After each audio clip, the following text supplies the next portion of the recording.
Jorge III nació el 4 de junio de 1738 en Londres.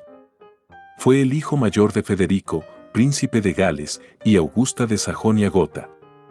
Desde pequeño, sus tutores se enfocaron en educarlo como el futuro rey de Gran Bretaña, aunque probablemente ni él mismo imaginaba que un día gobernaría tierras tan lejanas como Antigua y Barbuda.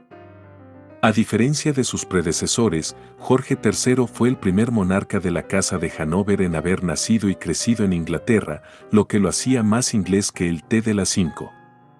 Este hecho le dio una cierta ventaja a la hora de conectar con sus súbditos, o al menos lo intentó. El 25 de octubre de 1760, Jorge III ascendió al trono tras la muerte de su abuelo, Jorge II. A sus 22 años, no solo heredó la corona, sino un vasto imperio que incluía territorios en América, como las islas del Caribe, entre ellas Antigua y Barbuda. Gobernar estas tierras desde la comodidad de Londres era, para él, una cuestión de tradición. En 1761, se casó con Carlota de Mecklemburgo-Strelitz, una joven alemana con la que tuvo 15 hijos. Con tanto heredero, parecía que Jorge III no solo aseguraba la continuidad dinástica, sino también la futura ocupación de varios palacios. Durante los primeros años de su reinado, Jorge III mantuvo una relación cercana con su primer ministro, Lord Bute. Sin embargo, el rey se encontró rápidamente con dificultades, sobre todo al intentar controlar las crecientes tensiones en las colonias americanas. En el Caribe, Antigua y Barbuda seguían siendo una joya colonial bajo el dominio británico y las islas producían cantidades significativas de azúcar. Mientras Jorge III lidiaba con las disputas en América del Norte, estos territorios caribeños parecían una parte más tranquila de su imperio. O al menos, hasta que las rebeliones comenzaron a surgir por doquier. Las tensiones entre Gran Bretaña y las 13 colonias americanas comenzaron a escalar en la década de 1760. Los colonos no estaban contentos con los impuestos sin representación, algo que probablemente Jorge III consideraba una simple queja de malagradecidos. Intentó mantener la calma, pero los colonos estadounidenses tenían otros planes. En 1773, la situación llegó a un punto crítico con el Boston Tea Party. Los colonos se rebelaron arrojando té al puerto, lo que provocó la ira de Jorge III. Era como si hubieran tirado la taza de té de su propia merienda real. En 1775 estalló la Guerra de Independencia de Estados Unidos. Jorge III estaba convencido de que los rebeldes serían fácilmente derrotados. Pero cuando el ejército británico comenzó a perder terreno, las cosas dejaron de parecer tan sencillas. En 1776, los rebeldes declararon su independencia, pero Jorge III seguía sin estar dispuesto a ceder. Finalmente, en 1783, tras años de conflicto, Gran Bretaña perdió las 13 colonias. Para Jorge III, esta fue una de las derrotas más humillantes de su reinado. A pesar de ello, no todo estaba perdido.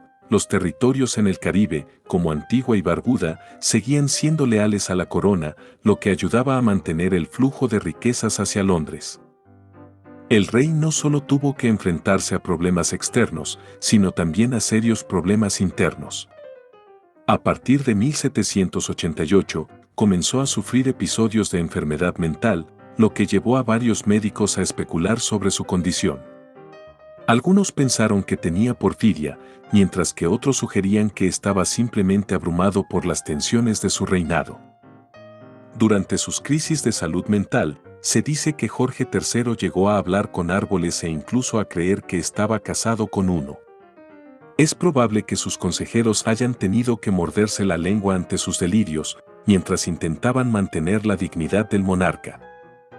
Pese a sus problemas de salud, Jorge III intentó continuar con las reformas internas. Durante la década de 1790, en plena Revolución Francesa, buscó fortalecer la monarquía británica.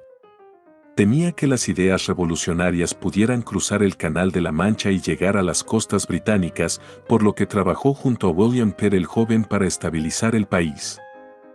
En el ámbito internacional, A pesar de la pérdida de América del Norte, Gran Bretaña seguía siendo una potencia colonial clave, controlando territorios desde el Caribe hasta India. Antigua y Barbuda, con sus plantaciones de azúcar, seguían siendo fundamentales para el comercio británico.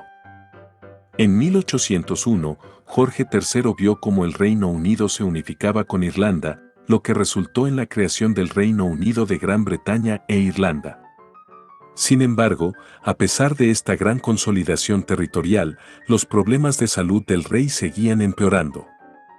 En 1810, la salud mental de Jorge III se deterioró gravemente. Tuvo episodios prolongados de locura, lo que llevó a que su hijo, Jorge IV, asumiera como regente en 1811.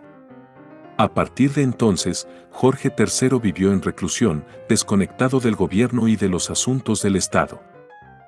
Jorge III falleció el 29 de enero de 1820. Su reinado, uno de los más largos en la historia británica, estuvo marcado tanto por victorias como por derrotas. Perdió un vasto imperio en América del Norte, pero conservó su influencia en otras regiones del mundo, como el Caribe, donde Antigua y Barbuda siguieron siendo parte del Imperio Británico.